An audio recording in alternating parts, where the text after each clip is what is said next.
Hello, everybody. My name is Michael Millerman. MillermanSchool.com is where I offer courses on philosophy and politics. Good to be with you today. So, a couple of things that I wanted to discuss with you. An article on Plato. Finishing the article that we started in an earlier stream, Leo Strauss, on how to study medieval philosophy. I had to stop that because the power went out. So, it'd be nice to finish what we began. And then something, one of my favorite parts of a dialogue of Plato's from a work called The Greater Hippius on beauty. I want to share that with you momentarily. But let's start in a moment here with this article called, do you see the title? Wait a second. Here it is. Plato's philosophy is an aristocratic attack on democracy and popular rule by Brian O'Boyle in Jacobin magazine. I did see this article circulating, haven't had a chance to read it yet, so I thought it would be a nice one for us to go over. Of course, platocourse.com, you'll see my course on the Republic, but let's go over this. Plato's philosophy is an aristocratic attack on democracy and popular rule. I think the article proper starts here. Modern commentators trace the emergence of Western philosophy back to Plato.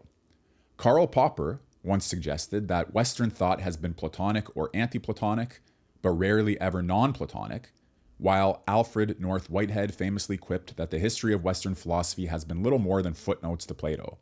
And guys, you know, if you've been around the channel recently, we had some occasion to talk about Karl Popper, both in connection to Leo Strauss and Vogelin, and in connection to Dugin. So it's nice to see him coming up here again. One reason for Plato's enduring influence is the sheer breadth of Plato's writing. Across 36 dialogues, Plato tackles everything from theology, metaphysics, and epistemology to political theory, the nature of love, and the theory of language. Another reason is the undeniable depth of Plato's thought, which assimilates insights from his predecessors, Parmenides and Pythagoras in particular, while breaking new ground in many of the areas highlighted above. A third reason, far less remarked upon, is the historical role that Plato's philosophy has played in attacking democracy. His most influential work, The Republic, is a highly sophisticated argument against the democratic approach to government that had taken shape in Plato's time. Plato's uncompromising defense of human inequality has appealed to conservatives ever since. I just want to show you something quickly. While we're on the topic, you'll excuse me, but you understand I have no choice. If you go to platocourse.com, I have a course on Plato's Republic that you should be aware of. Okay, this we'll get to later. Let's go back here. Plato's uncompromising defense of human inequality has appealed to conservatives ever since. The natural order. By the time Plato was writing in the early decades of the 4th century BCE, Athens had been a democracy for more than a century, starting with Solon's reforms in the early 6th century BCE and continuing with the Cleistenian reforms in 507. Thousands of Athenian males won citizenship rights in the teeth of opposition from conservative aristocrats, members of the Eupatridae, who objected to this upending of the natural order of things. Plato was a member of the Eupatridae on both sides of his family. His father was descended from the old kings of Athens, while his mother's family was even more prestigious, tracing its roots to the great Athenian lawgiver Solon. Members of Plato's family were also heavily involved in contemporary politics. When he was in his early 20s, Plato's uncle and his mother's cousin led a coup against Athenian democracy in the aftermath of defeat in the Peloponnesian War. Writing about these events 50 years later, Plato recounts how he initially supported this anti-democratic coup in the hope that its leaders would set the city back onto the path of justice. Instead, they acted with brutality, slaughtering their opponents and tearing up the rule of law. Plato wants his readers to know that he abhorred the behavior of his friends and relatives, but it is worth remembering that his letter was written long after the failure of the coup was a well-established fact. We cannot know what role Plato might have played had the coup been successful, particularly as he went on to have intimate relations with more successful tyrants in the region. In this context, it is worth noting that the letter outlining Plato's opposition to his associates in Athens was actually written to exonerate his own record in the politics of Syracuse, where one of his long-standing supporters played a central role in turning a once vibrant democracy into a bloodbath of civil war and internecine violence. Members of Plato's academy were also directly involved in the Syracuse bloodletting. Plato's letter to the friends of Dion was essentially written to eulogize his protege, despite Dion's role in the cycle of violence, to denounce Dion's rivals as men whom Plato had tried and failed to turn into philosopher kings, and to exonerate Plato himself in the view of the disaster that was unfolding for ordinary people. I'll be very quick here in summarizing this for you in case you've already lost track of what's going on. Plato didn't just write brilliant dialogues. He was critical of the democracy. His family was involved in the anti-democratic coup. And moreover, he had intimate relations with tyrants, by which what's actually meant here is that he tried to turn those tyrants into real-life philosopher kings. Okay, and things turned out bad for the people of those tyrants, and that's what this Jacobin author is talking about. In spite of the killing and chaos that ensued, Plato never gave up his conviction that ordinary men and women were incapable of ruling themselves. He also retained his conviction that the easiest way to bring justice to the city-state, to the polis, would involve converting autocrats into philosopher kings, and that the nature of such quote-unquote justice could only be truly discerned from Plato's own idealist philosophy. By the way, if you're here, I'm not vouching for the correctness of these presentations, okay, but we're just reading the article in case it's interesting. You should add something here in the chat. Have you read Plato? Have you read The Republic? What do you think about Plato's anti-egalitarian criticisms of democracy and of people's ability to rule themselves? That is a common enough theme in his works. The question, what do you have to know to rule well? What's the difference between the knowledge that culminates in a life well lived and a knowledge that culminates in the ability to rule and guide others? What's the difference between that on one hand and the ordinary ways in which we live our lives for the most part? Namely with some opinions that we haven't thought through fully and that are therefore of dubious quality. You might say they're tested by experience, but Plato's always trying to contrast. He's always raising the question about the possibility of the art of the ruler, the skill of the ruler, or the expertise of the ruler. And in the case of genuine expertise, you don't just ask everybody their opinion, you ask the knower the truth, as it were. So the idea that people cannot rule themselves has something to do, the notion that people may not be able to rule themselves well has something to do, among other things, with the question whether a life well lived and a life well ruled is done with an intelligence that most people don't possess and with an art, a skill, or a science that most people don't even know exists and certainly have never dedicated themselves to. There are great dialogues of Plato's, like Alcibiades, for example, Alcibiades 1, where Socrates talks to promising young men of ambition who want to rule, not just themselves, but other people in the city. And Socrates reminds them, to put it nicely, or shows them, to be frank, that they don't know what they're talking about. They don't know what rule consists in. They wouldn't know how to do it. They've never been taught it. They've never studied it. And they have never pursued the question of what justice is or entails. And so he shows that their ambition needs to be, how could you put it? Not tamed. That's not the issue. Socrates is attracted to ambitious young men, but it needs to be directed or supplemented with a search for what they lack, understanding of what is required by rule and what is meant by justice. In spite of the killing and chaos that ensued, this paragraph we already read, I'll continue, a new society. Western philosophy was a product of the polis, a new form of political organization that arose in Greece during the period from 800 to 500 BCE. These city-states, contestable but usable for now translation of polis, these city-states grew out of a dark age centered on warrior bands and rural villages. The value system that underpinned the older societies was based on military achievement. Men followed leaders who could protect the family unit and display excellence in battle. In the period between 1100 and 800 BCE, warrior chieftains coalesced into a military aristocracy who controlled the land and differentiated themselves through noble lineage. As before it was military virtue that commanded respect, as aristocrats secured honor through success in warfare and victory against rival noblemen. These values were encapsulated in the ideal of arete, the strength and skill of noble warrior, coupled with his superiority over commoners. Hold on, I want to say something about this, but I got to turn the fan on. Hi, Hunter. Nice to see you. Thank you for the super chat. I appreciate that.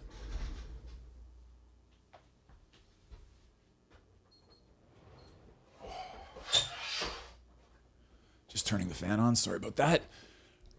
Okay, there's actually a lot here in this point that we could comment on.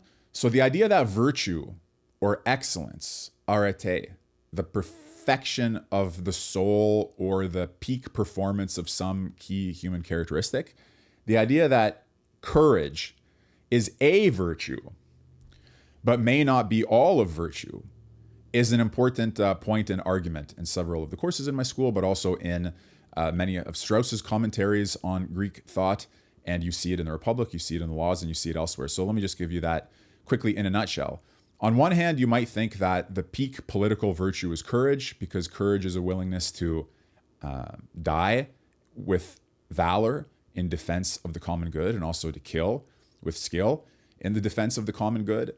And that you can't have a commonwealth if you don't have men of courage and valor, men of honor and so on, men who command respect, noble warriors.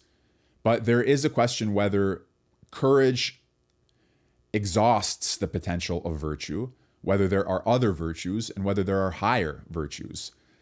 For example, justice, temperance, and in particular, things like prudence and wisdom. So it's a great topic that you encounter in Plato and Aristotle.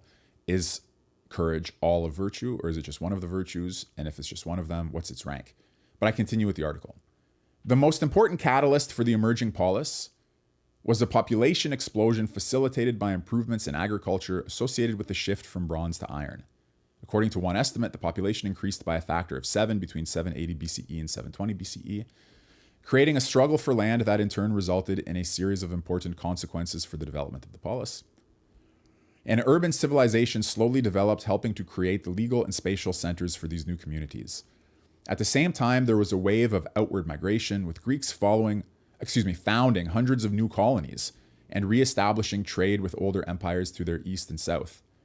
The struggle for land also brought the masses more fully into politics as they began to claim political representation, land redistribution, and debt forgiveness. I just want to say really quickly here again, whenever I can point something out in passing that you may find interesting, I'll try to do so.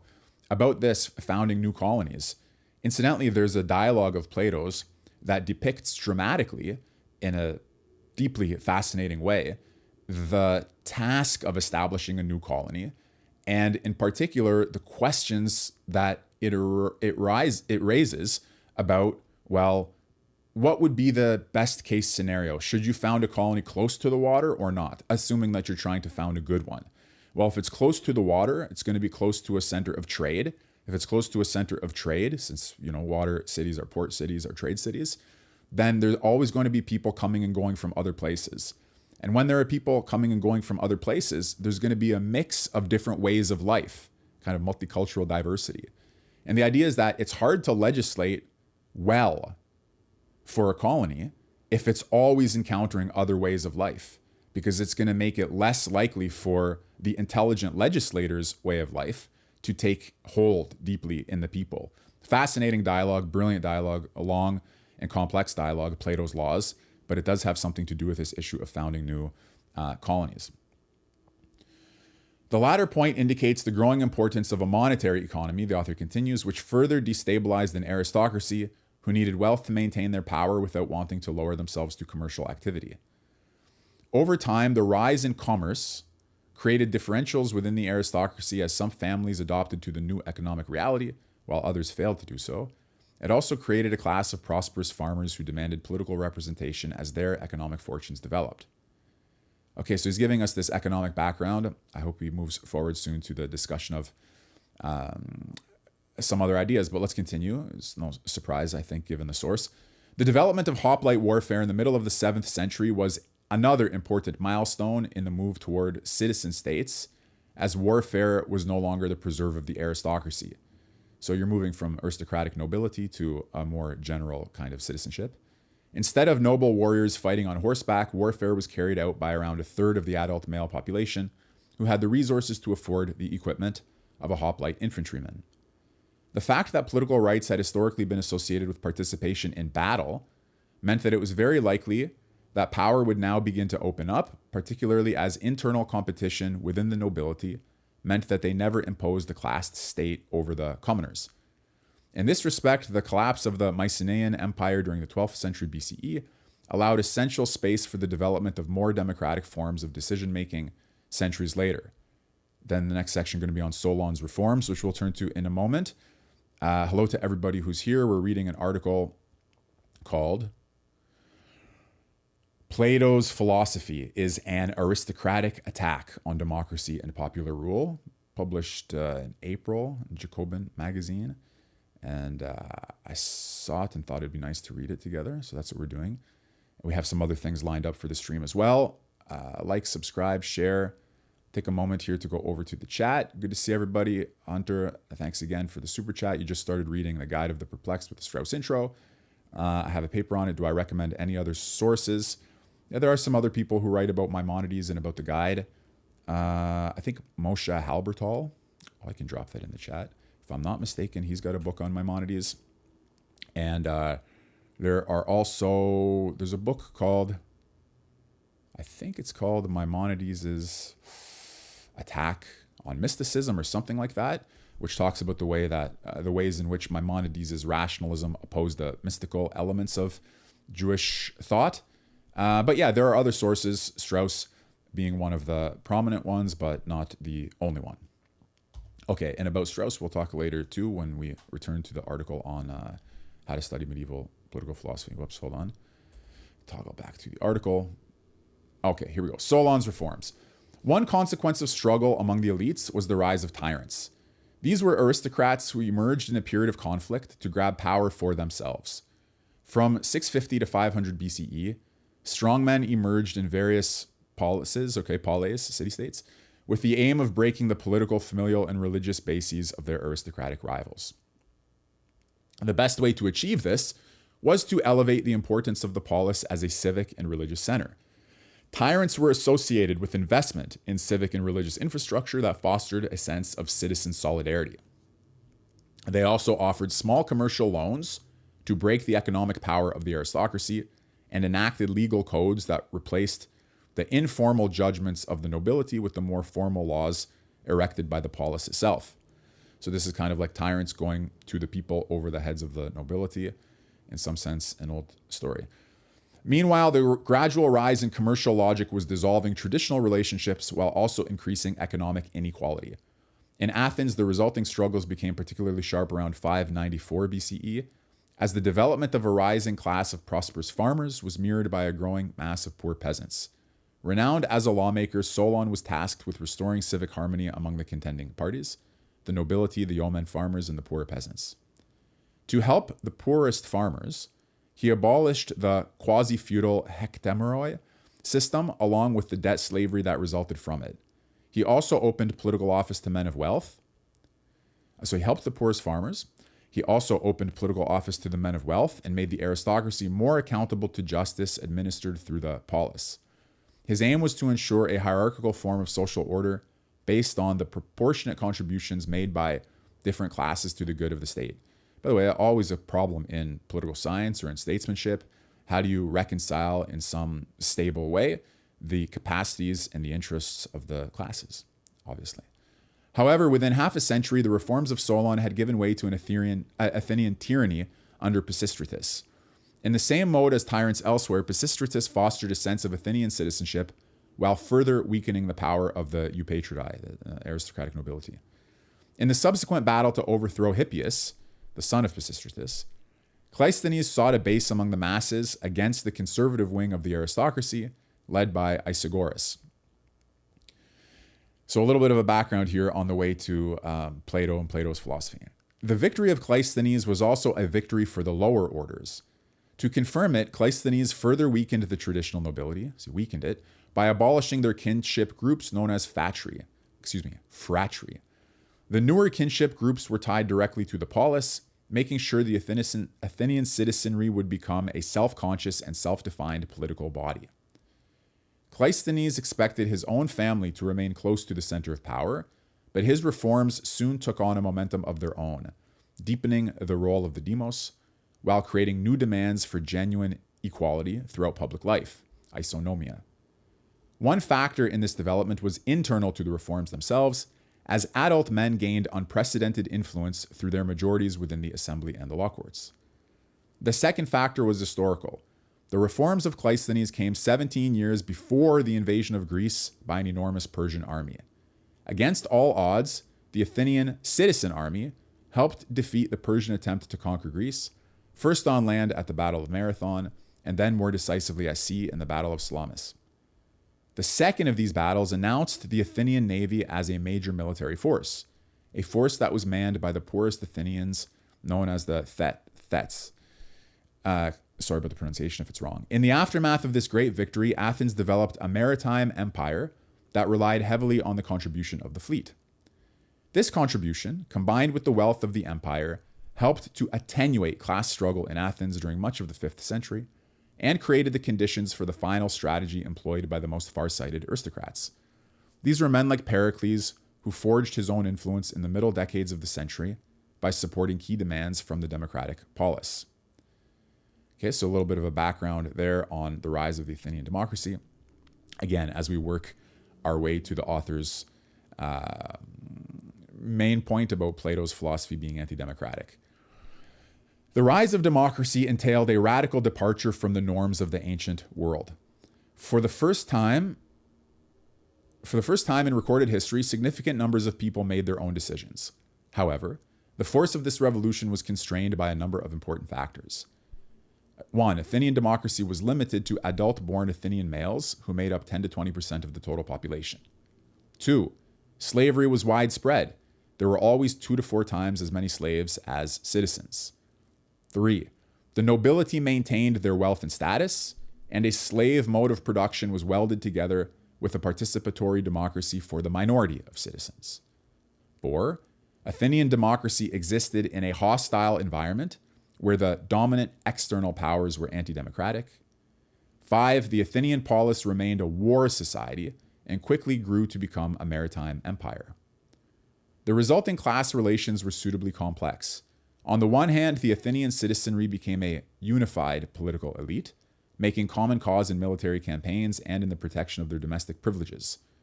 On the other hand, class struggle persisted within the citizenry itself, as the nobility sought to project their remaining privileges further into the polis, while poorer citizens used their greater numbers to counteract them. The value system reflected these contradictory class relations in important ways. As it was a society engaged in regular warfare, arete, remember virtue, we talked earlier about the interpretation of virtue as exhausted by noble, honorable acts of courage, which is not quite right, and in fact is a theme of many of the Platonic dialogues, the status of courage among the virtues, but okay, fine. Arete remained the central virtue of Athenian citizens, with excellence now tied to one's achievements while fighting for the polis. Okay, so who's excellent? The citizen warrior who fights for the sake of the common good. Citizens were encouraged to conceive of their city-state, their polis, in semi-divine terms.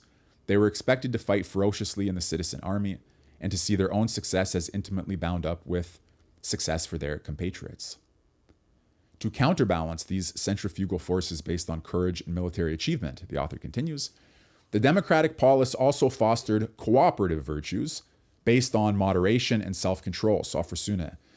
Avoiding hubris became an essential attribute of citizenship, as every citizen was encouraged to act with measure and within fair limits, allowing justice to emerge within a community of political rivals. A second development was a fusion of reason, politics, and social superiority felt by men deliberating in the polis and judging in the law courts. Citizens were expected to listen to an argument, weigh up the evidence, and make their own decisions. The result was a sense of equality among the citizenry, mixed with a sense of superiority over everyone else. Why superiority? Because you're that small group of people that is involved with the actual affairs of the state, in judging and in deliberating. Reason, logos, became a defining feature of the democratic polis, while wisdom, or the excellence of reason, became associated with public speaking in the assembly and the law courts. The result was a set of cardinal virtues that went significantly beyond military prowess, and here you see the expansion of the virtues beyond just courage or beyond just your ability to be willing to die and willing to kill, wisdom, courage, prudence, and justice. Okay, so that's now on the table, the fuller range of virtues, the fuller range of human excellences.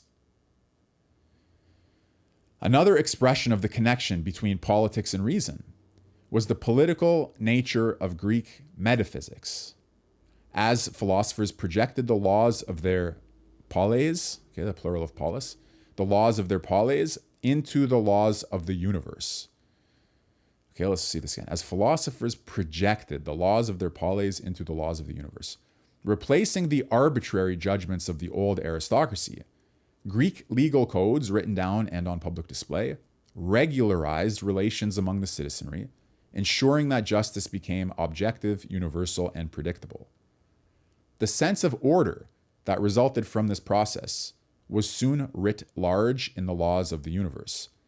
Greek thought developed an analogy between the justice of the polis and the justice of the universe, a form of cosmic moral order that was present in the souls of men, in the relations of the city, and in the wider pattern of the universe.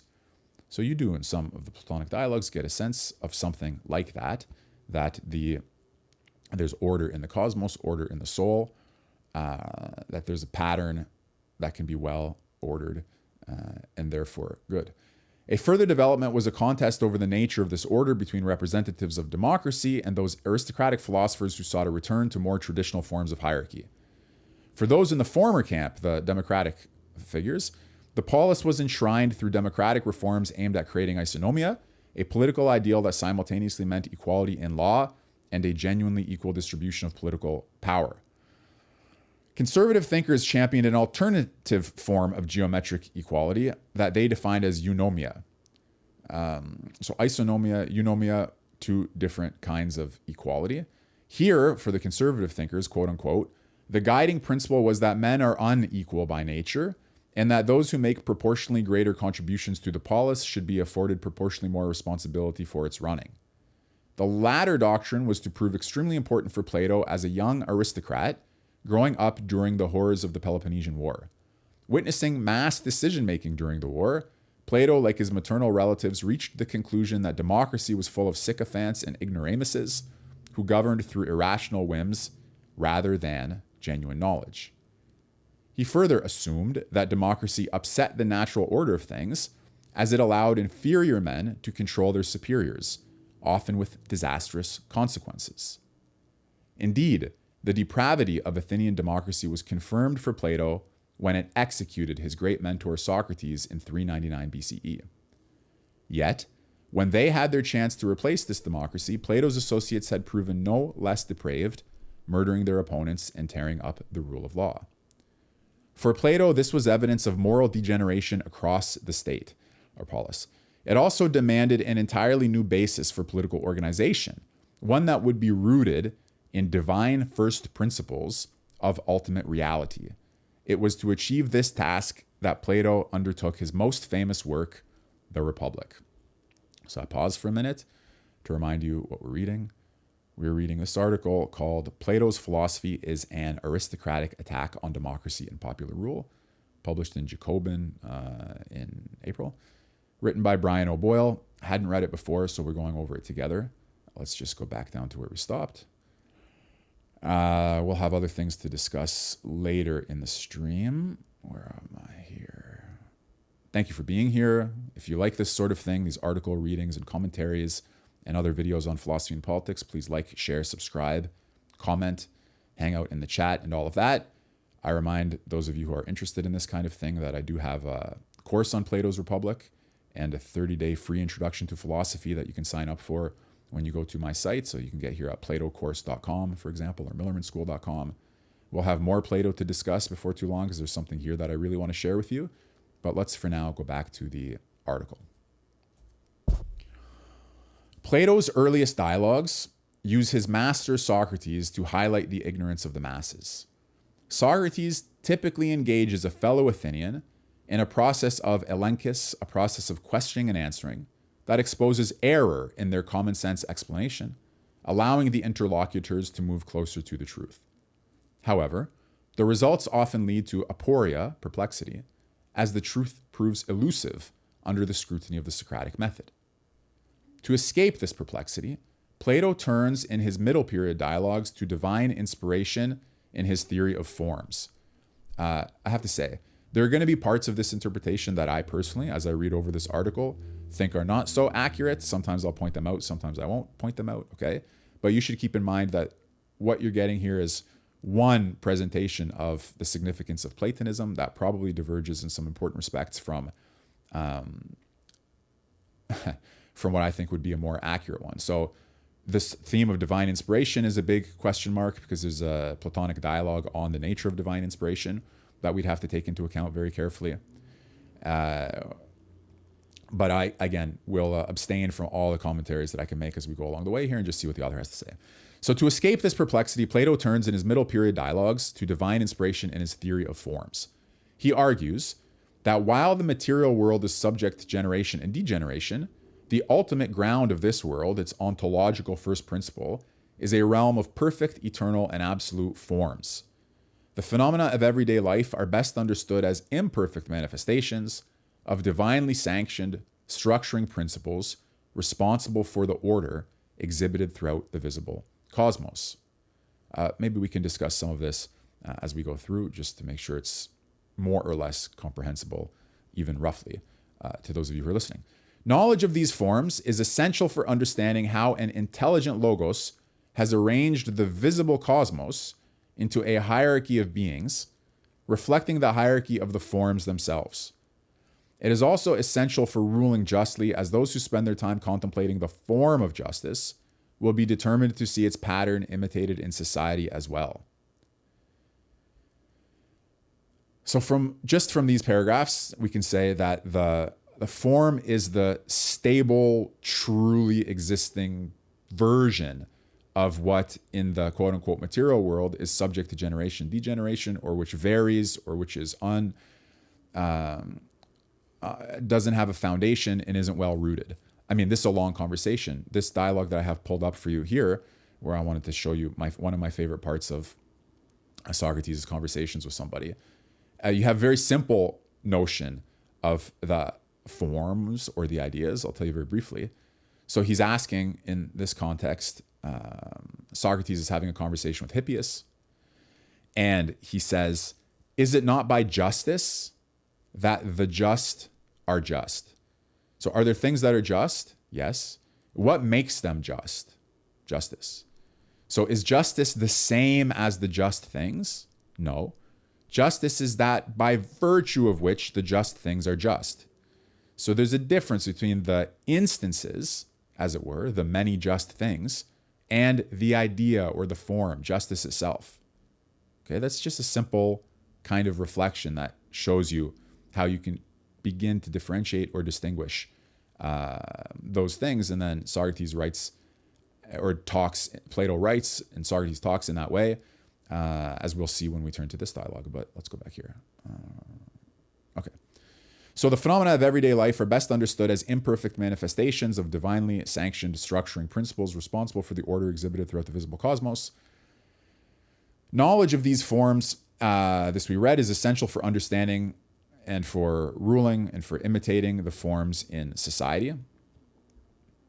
So if you want to have your city be just, that means you want to model your city on justice. That means you have to have a knowledge of what justice is. You have to be able to, quote unquote, contemplate the form of justice or have knowledge of justice itself. Okay, does that make sense? Roughly, the Ionian materialists had assumed that the order of the universe was immanent within matter itself. Politically, this had egalitarian connotations, as everything results from patterns of material necessity rather than divine intervention. Since human beings are all part of this material necessity, there's nothing to differentiate them from each other. Just want to interject here quickly again. You see, the perhaps surprising, depending on what you've read and studied and thought about before, the perhaps surprising connection between our political ideas, hierarchy, equality, aristocracy, democracy, and so on, and our quote-unquote metaphysical ideas. Is the world just materialistic, or is there something distinctly divine and spiritual about it? And what is man's role in that? Are we marked or distinguished by a specific proximity to God or by an ability to know the forms in a way that other non-human beings are not. And maybe within humans, there are some who are deeper in their understanding and others who aren't. So how you think about the nature of the whole has some effect on how you think about political order, which is, as I may have said before in one of my streams, my favorite puzzle problem or topic. Plato, following Pythagoras, to continue the article, rejects the metaphysics of the Ionian philosopher Anaximander as incapable of explaining the obvious intelligence underpinning the material world. Matter is base and disordered without a higher form to give it structure. This is the basis for his reactionary metaphysics, as everything becomes part of a hierarchy of being. Indeed, Plato's most famous dialogue, meaning the Republic, attempts to elicit justice in the city and soul by grounding it in the form of justice revealed as divine and eternal. To achieve this, he creates a famous analogy between the inner lives of men and their outer lives as citizens, between the relations of the parts making up their souls and the relations of the classes making up their city. In both cases, justice emerges from the proportionate ordering of the parts within a hierarchically structured totality. Okay. The author here is referring to arguments in the Republic that, if you haven't read and aren't aware of, won't make very much sense to you. But without going into all of the details, the Republic shows Socrates being stopped and put into conversation, okay, and asked to answer the question whether justice is good in itself or whether it's only good for its external rewards. So what would it mean for justice to only be good for its external rewards? It means, for example, you have a reputation for justice in the eyes of others, and therefore they're more likely to do business with you. They trust you more, and you can have more opportunities. That's different from the idea that justice is inherently good in and of itself, independently of its consequences. So Socrates is asked to make the case that justice is inherently good. And in order to make his case, or at one point in developing his argument, he says, look, it's going to be easier for us to find what justice is, to say something about justice, if we don't look for it in the human soul to begin with, but if we look for it in a larger projection, like if we can have a bigger version of the human soul and find it there, then we can turn back to try to find it in the human soul. So the way that he puts it is, let's try to find justice in the city, in the political community. So we're looking for the inherent goodness of justice for the human being in the human soul.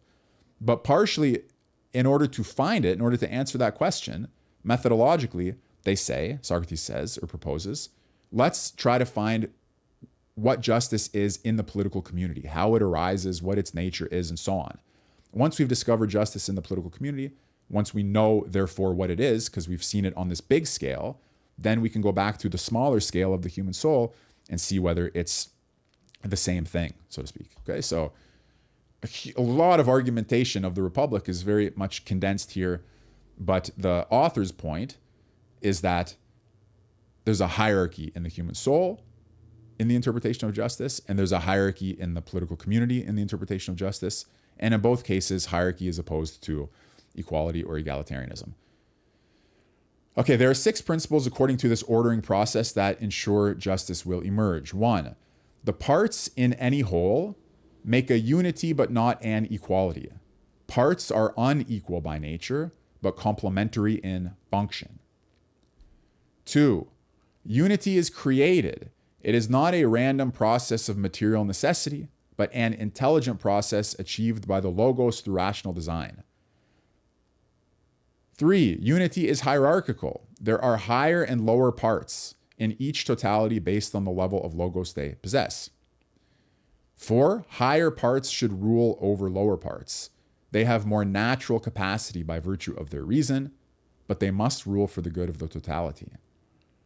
5, higher parts are proportionally more important than lower parts, but all of the parts should hang together in mathematically harmonious ratios. 6, this process is morally good as well as ontologically optimal. It allows the parts to reach their potential being as good and as rational as possible. So look again. Parts, for example, the parts of the soul, or parts, for example, the parts of the city, make a unity. The soul is not multiplicity, it's a unity. But it has parts, and the parts are not equal. They're complementary, but not equal in the soul and in the city. Unity is not a random process, but an intelligent process. Unity is hierarchical. There's a higher and a lower. The higher parts should rule. Okay, you have a well-ordered soul when the higher parts rule over the lower parts. You have a disordered soul when the lower parts rule over the higher parts. You have a well-ordered city when the higher parts rule over the lower parts, and so on. Okay? But there's still a harmonious ratio, a hanging together, a community. All right, so these are the 6 points, 6 principles to the just ordering process, as summarized by this author. Variety of natures. Plato's first task is to apply this framework to relations in the city. To achieve this, he constructs a thought experiment, an ideal city state. Those of you who know Strauss and who know me and the commentaries on the Republic know that that's not quite a precise formulation, okay? But to achieve this, he constructs a thought experiment, an ideal city state, with the help of his 2 aristocratic interlocutors, Glaucon and Adiamantus. Yeah, Socrates, in order to answer the question of justice, has recourse to the city in speech. He speaks a city into existence in the course of the dialogue in order to see where justice arises and what it is. Plato's first assumption is his most important one. He assumes that nature makes men and women of different qualities, and that these natural differences mean that society must be made up of separate classes, each with their own role in a harmonious totality.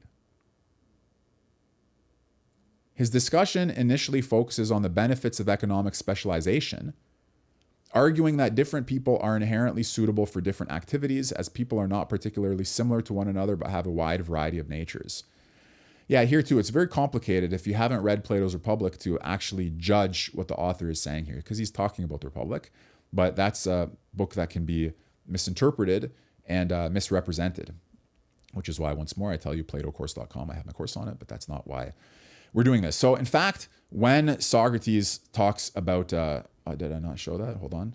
When Socrates talks about the city in speech, when they elaborate the coming together of a political community in order to try to find justice, it's very important. It's not as simple as discussing the benefits of economic specialization. That's a part of it. I mean, it is true that a crucial thesis or idea of the Republic is one man should have one art if he is to do that art in the best way possible. A person who does many things will do those things less well than a person who does one thing. So that's one of the things here. So here he talks about it as economic specialization, but there Socrates discusses it sort of as the notion of you can really do an art well when you just do one thing. You really are skillful when you're skillful in one thing. So I'll continue with the article, but I just want to remind you that it's going to be it's covering over a lot of the details of the Republic, but close enough for rock and roll, okay? Close enough for our purposes. In this context, Plato begins with the majority of citizens who spend their days in different occupations. Their work will provide resources for the polis, but unlike the farmer hoplites in democratic Athens, they will not be responsible for any military activity. Plato envisages a fully professional army, freed from the demands of manual labor following the model of Sparta. Yeah, but he has got an argument. You know, his argument is, who are going to be the best warriors? Are they going to be those who sometimes are warriors and other times are chefs and they do a million other things on the side? Or if they have been selected for their correct nature, educated from a young age, trained to be the best at what they do, won't that be the better guardian class? Won't that be the better class of warriors? If they specialize, okay, if they don't also do other things. However, he also assumes a further division within the auxiliaries to ensure that those who have a philosopher's love of knowledge become the rational element within the state, while those who are naturally courageous take direction from the guardians proper. I just say briefly. So again, this shows you that courage can't be all of virtue if courage takes its direction from wisdom. So within the class of guardians, there's a division between those who are let's say, who represent wisdom and those who represent courage, roughly. So you have a stratification, even in the sphere of the rulers, even in the sphere of the guardians.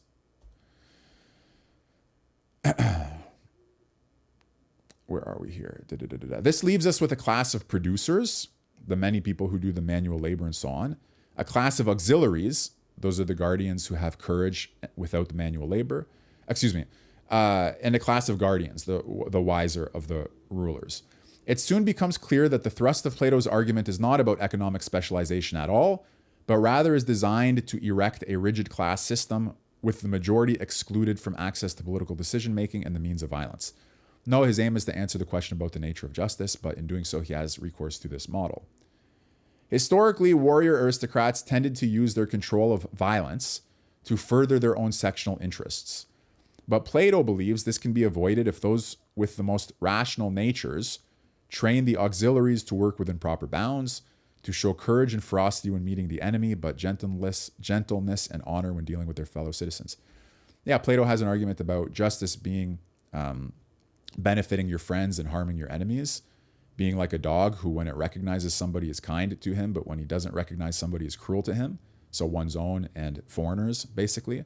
There's something like that in the Republic. That's worth seeing and understanding. Continuing on, again, apologize if this is longer than any of us expected. I did see this.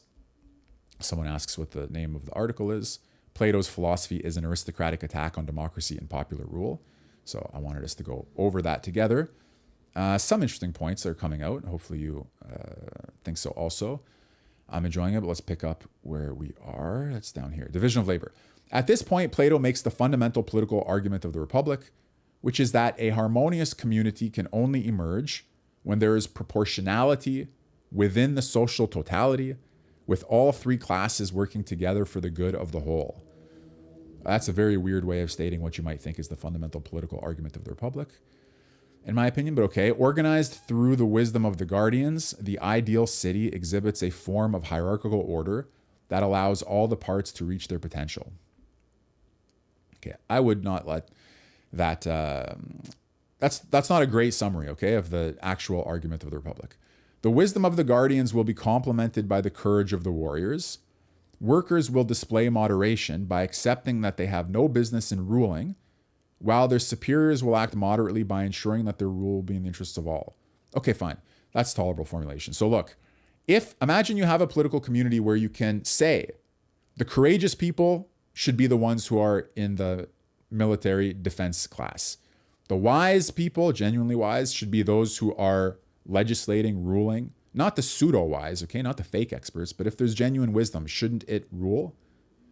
And if there's genuine courage, shouldn't it be in defense of the political community?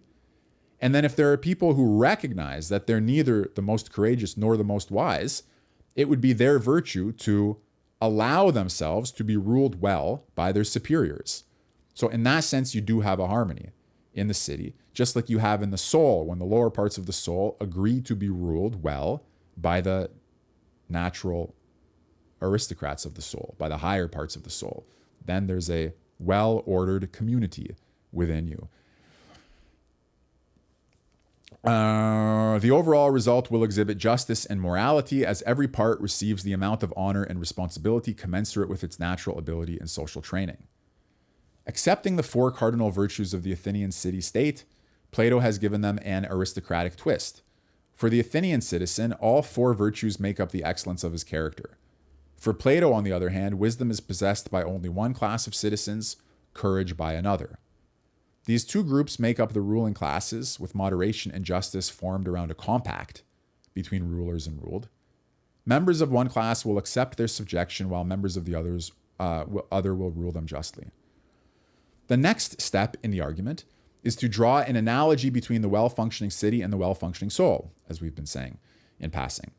Having shown that a just society contains three classes arranged into a hierarchic totality, Plato insists that there are three analogous parts to the soul, with reason mirroring the role of the guardians, passion that of the auxiliaries, and desire that of the workers. Not passion, but spiritedness, thumos. The central argument in his discussion of the polis is that justice requires all three classes to work together. Here we find Plato arguing that a well-ordered soul can only flourish when each of its parts does its appropriate function and allows the others to do the same.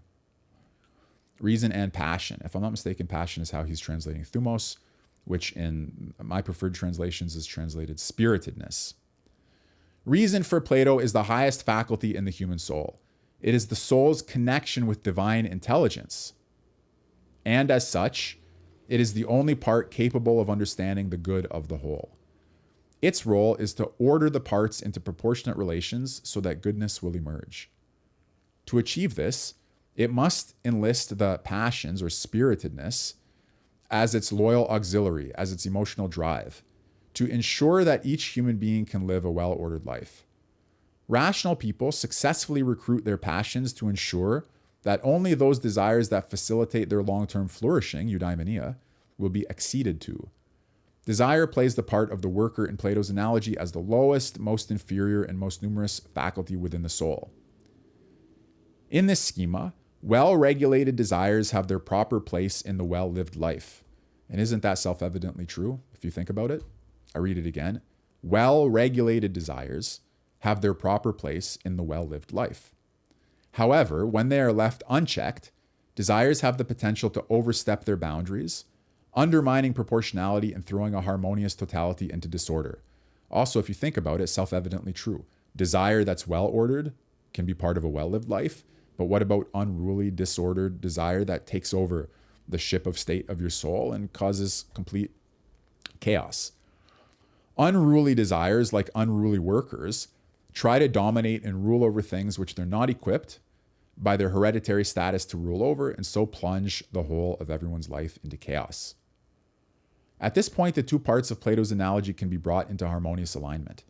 Nature makes different kinds of people with different kinds of souls. Those with the most rational souls and the right education will have wisdom enough to organize their own souls, and the classes in the polis, into mathematically proportionate relations modeled on the pattern of justice evident in the forms. Those who lack sufficient wisdom and social training can still play their part by allowing the guardians to temper unruly desires and make political decisions for the good of everyone. At its core, this is a sophisticated version of Solon's eunomia referenced above. Plato has accepted the centrality of equality in the democratic polis, but once again given it an aristocratic twist. Men who contribute proportionally more should be rewarded with proportionately more. Treating men who are equal in capacity as equals is justice. Everything else is injustice. Okay, we're getting closer to the end of the article. Metaphysics against democracy. The neoconservative philosopher Leo Strauss once described the Republic as the harshest possible indictment of the reigning democracy which was ever uttered. Strauss was no Democrat either, but his point is well made when viewed in light of Plato's metaphysics.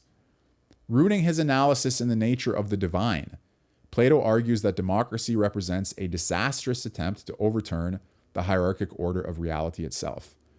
I would just say here, guys, I'm going to interject. It's not necessarily the case that he roots his analysis in the nature of the divine. I think you could say that Plato roots his analysis in the nature of political things, the nature of political life, the difference between opinion and knowledge, the difference between people who claim they know what justice is and who fall apart under questioning, and all of these kinds of things. But okay, rooting his analysis in the nature of the divine, Plato argues that democracy represents a disastrous attempt to overturn the hierarchic order of reality itself. Distinctions between higher and lower, better and worse are woven into the fabric of reality.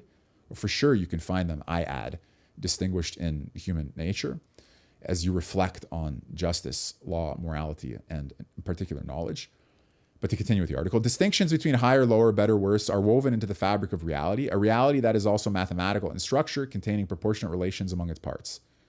Justice relies on the different parts getting their due, with mathematically proportionate relations among the hierarchy of forms, the hierarchy of citizens, and the hierarchy of soul constituents. Justice in the state or in the city requires the distribution of relevant political goods so that those who contribute the most receive the most in return. Plato contrasts this model to democracy, which insists on treating naturally unequal men as if they were equal. This gives such inferior types more than they're morally entitled to receive, destroying the proportionality that underpins justice and creating chaos in every domain. People in democracies laud or celebrate their freedom and equality. Yet for Plato, this masks a deeper servility, as disordered men and women get pushed from pillar to post by desires that enslave them. Chaos in their internal lives is compounded by chaos in their city-state or in their political community. The result is the proliferation of sycophants in public life as demagogues peddle their wares among ignorant masses. A second result is the defilement of philosophy, as those who cannot hope to understand the nature of the forms nevertheless encroach on the work of those who do. Respecting the hierarchic order of the universe, aristocratic rule not only expresses the natural order of things, it is morally just and supremely good. Plato has therefore made class rule universally beneficial on a threefold basis. He has presented reality as infused with a reason that operates behind the backs of ordinary people. He has presented his own class as the inheritors of this reason, once they have been reformed in line with philosophy.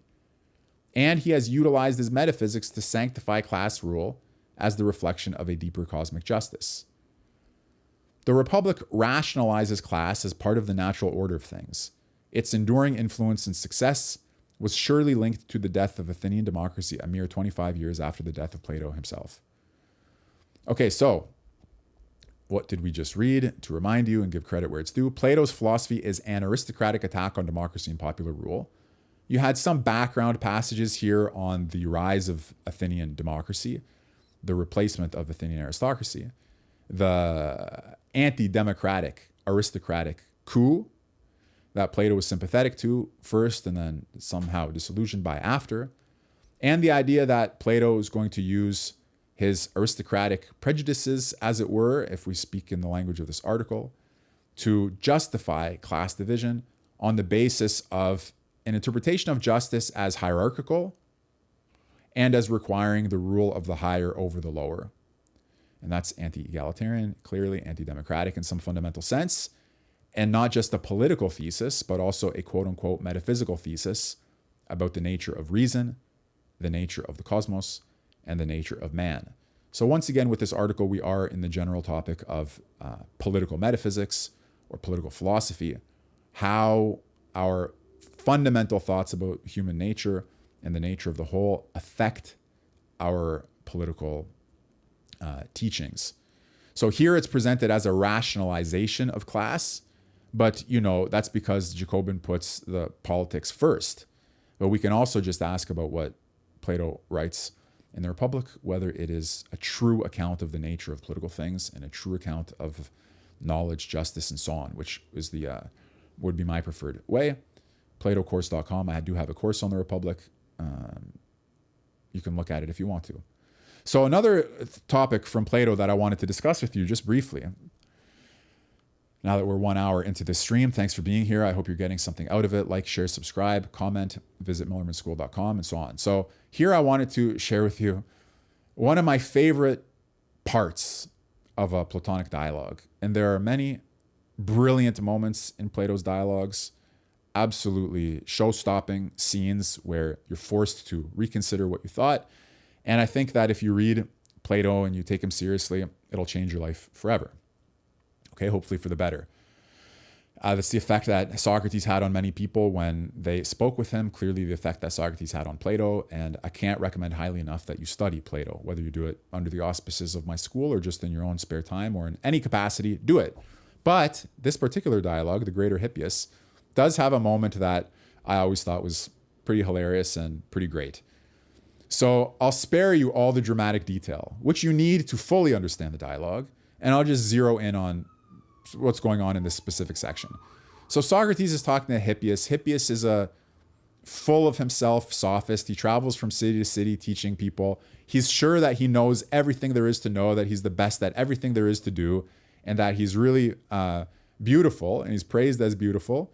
And you see, he has beautiful pursuits and so on. And so Socrates, as he's talking to him, takes the occasion to make the theme of the beautiful central in their conversation. Okay, so beauty has come up, and Socrates now has this argument that I referred to earlier. So is it not by justice that the just are just? So just things are just by virtue of justice. Hippias says, yeah, that's right. And this justice, it is something, right? It's not nothing, it's something. Hippias says yes. Socrates continues the argument. So also in the case of wisdom. By wisdom, the wise are wise, and by the good, all things are good. Are they not? Of course. And justice, wisdom, and so forth are something. So we're going to get to my favorite punchline here in a minute. Whoops. But you see, I want to make sure we're on the same page. The just things are just by virtue of justice. The wise things are wise by virtue of wisdom. The good things are good by virtue of the good. And that third thing in this series all the time, the good, justice, wisdom, it's not nothing. It's something. Okay? So this is the question. Okay. What about beautiful things? Are not all beautiful things beautiful by the beautiful? So same formulation as he has just given. All beautiful things are beautiful by the beautiful. Hippias, yeah, by the beautiful. Socrates, by the beautiful, which is something? Yes, we've already agreed. Whoops, I don't have that on screen. My apologies. Let me put it on screen for you. There you go. So down here, you see, are not all beautiful things beautiful by the beautiful? Continuing the argument. Yeah, by the beautiful. And by the beautiful, which is something? Yes, for what alternative is there? And now Socrates says, tell me then, stranger. I hear Socrates is like, imagine that somebody was asking you these questions, okay? But don't worry about that. So he poses a question. What is this, the beautiful? So you've got beautiful things are beautiful by the beautiful. The beautiful is, what is it? What is the beautiful? And Hippias, Hippias says, well, Socrates, does he who asks this question want to find out anything else than what is beautiful? I got to get that on screen for you. What is beautiful? Socrates says, no, that's not the question. Not what is beautiful. Rather, what is the beautiful? You see? Not what is beautiful. Hippias doesn't see that yet. Okay. Socrates, does he who asked this question want to find out anything else than what is beautiful? Socrates says, no, I don't think that's what he wants to find out. That's not what the question is asking. But what the beautiful is.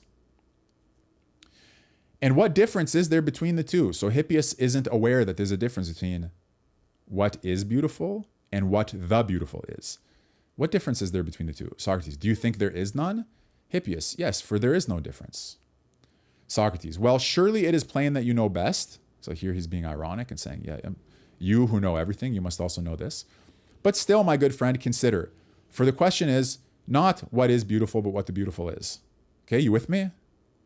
And now Hippias, in, as I said earlier, one of my favorite moments of a Socratic dialogue, says, I understand, my good friend, and I will answer and say what the beautiful is, and I shall never be confuted. For be assured, Socrates, if I must speak the truth, a beautiful maiden is beautiful.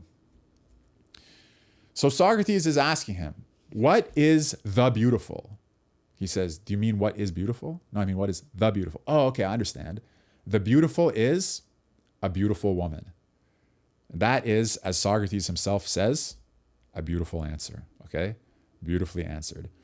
Now, obviously, that's wrong, okay? The beautiful is not a beautiful woman, because a beautiful woman is just an example of something beautiful. And Socrates continues the argument and shows that there are other examples, like a beautiful horse or a beautiful god, and later in the dialogue, a beautiful spoon. So clearly the beautiful is not the same as a beautiful woman. But man, of all the wrong answers in Plato, this one has got to be the best. What is the beautiful? A beautiful woman. And something kind of funny for me, right before we came on this stream, when I was thinking about sharing this with you, I Googled, what is beauty? And believe it or not, this is kind of funny. Let me see. So beauty, a combination of qualities such as shape, color, or form that pleases the aesthetic senses. By the way, the answer, do you see this on screen? Yeah, you do, right? The answer that beauty is that which pleases is also discussed in that dialogue, which is an amazing thing, okay? Nothing, you'll find everything in Plato. You'll really find everything, okay? You have to read Plato. The idea that beauty, in that very same dialogue, the idea that beauty is that which pleases the senses comes up in that dialogue. But you know what's hilarious? They limit it to a few senses, not all of the senses, because you know why? Also pretty funny. They say, yeah, you might want to say, look at this definition. Okay, beauty, a combination of qualities such as shape, color, or form that pleases the aesthetic senses, especially the sight. Why especially the sight? Why not, for example, touch? In that dialogue, Socrates and Hippias say, we wouldn't want to call the beautiful that which pleases touch. Why not? Because what's almost the most pleasant thing that pleases touch? Sex. And they both object to the view that we would consider the sexual act, again, not the seeing of it somehow, but the feeling of it, appropriate example of the beautiful. Okay, so I'm telling you, there's everything in Plato. And you have to forgive me, but I do have a course on the book where there's a dialogue on the hippius. Okay, but again, whether you study it under the auspices of my school or anywhere else, the important thing is that you read it. But okay, so a beautiful maiden is a beautiful. And here, when I Googled beauty, you have the issue of sight, but check this out. A beautiful woman. Isn't that hilarious? So in the dialogue, the greater Hippias, you have Hippias giving the best wrong answer in Plato, that beauty is a beautiful woman. And if you Google what is beauty, you also get the answer of definition of beauty as a beautiful woman. But of course, it's not, it's the use of the term beauty and say, yeah, she's a great beauty. But it's funny, nevertheless. I think so. Take it for what it's worth. Okay, so we read this article on the anti-egalitarian metaphysics of Plato's Republic.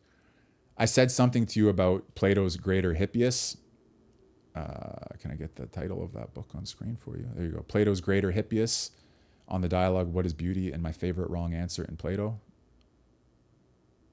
The beautiful is a beautiful woman. I mentioned my school. Can get that down. What is Beauty on Google? Get that down.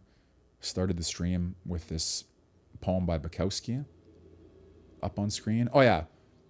One other little thing of Bukowski. So guys, the original plan was also to continue Strauss's article, How to Study Medieval Philosophy, because I was reading it for you not too long ago and my power went out. We got cut off and we didn't do the second half. But I don't know, an hour into this stream, I think it's going to just take too long to do that. I don't know. Should we do that or not? But yeah, I don't know. But I also wanted to do this poem with you, Bukowski. So I like this, even though, I may not put it into practice myself, but it's nice. So The Talkers by Charles Bukowski. The boy walks with his muddy feet across my soul, talking about recitals, virtuosic conductors, the lesser known novels of Dostoevsky, talking about how he corrected a waitress, a hasher who didn't know that French dressing was composed of so-and-so. He gabbles about the arts until I hate the arts. And there's nothing cleaner than getting back to a bar or back to the track and watching them run. Watching things go without this clamor or chatter. Talk, talk, talk. The small mouth going, the eyes blinking. A boy, a child, sick with the arts, grabbing at it like the skirt of a mother. And I wonder how many tens of thousands there are like him across the land on rainy nights, on sunny mornings, on evenings meant for peace, in concert halls, in cafes, at poetry recitals, talking, soiling, arguing. It's like a pig going to bed with a good woman, and you don't want the woman anymore. Okay, Bukowski on the arts and on people who do nothing but yap about them. Okay. I don't know. What do you say? Should we finish this article by Strauss? Still quite a bit to go. Maybe I'll save that for a separate stream. I think I'm going to save that for a separate stream. An hour in, I'm kind of tired. So I'm Michael Millerman, millermanschool.com. We discussed Plato's Political Metaphysics, that article in Jacobin, the greater Hippias, my favorite wrong answer in Plato. Thank you for being here. Like, share, subscribe, etc. And I guess I'll see you in the next stream. Oh, I guess, okay, wait, before I stop, maybe there's something in the chat that I should address. Greetings from Canada. Thank you for being here. Unless we define aesthetic beauty in accordance to a general compatibility of the facial structure of the individual and so on, beauty is a fulfillment of a preconceived image. Yeah, you can't take that answer too seriously. It's just a brilliant wrong answer. But in the conversation of the greater Hippias, they go through other ones. Socrates says, this is why beauty can't be a beautiful woman. And then they go, maybe the beautiful is the useful, maybe the beautiful is the pleasant, and so on. Okay, so I just wanted to point out, because I do think that the idea that beauty is a beautiful woman is only barely wrong. Okay, sophists and their tautologies. Yes, exactly. There's a lot on the sophists and hippius. Both dialogues on the hippius are brilliant. And there's a greater hippius and a lesser hippius. Those are the names of two dialogues of Plato's, both of which are well worth studying, both of which are available in the book, The Roots of Political Philosophy, 10 Forgotten Socratic Dialogues, which I have a course on, but you can just get the book and read it by yourself as well. The wisdom-courage distinction seems like an analog to Pareto or Machiavelli's conception of elites. Yes, except I don't know that in Machiavelli you have wisdom being the key component of what distinguishes somebody as elite. So there's a shift from Plato's political philosophy to Machiavelli's political philosophy, a shift that Leo Strauss, for example, wrote a lot about. The name of the article I'm reading, I've already mentioned after that question. As far as ontological first principles of the universe go, would you say stardust or consciousness? Would you call yourself an idealist? I would say consciousness and idealist if posed in those terms. Okay, well, guys, thank you. I appreciate it. See you in the next stream. Take care. Bye.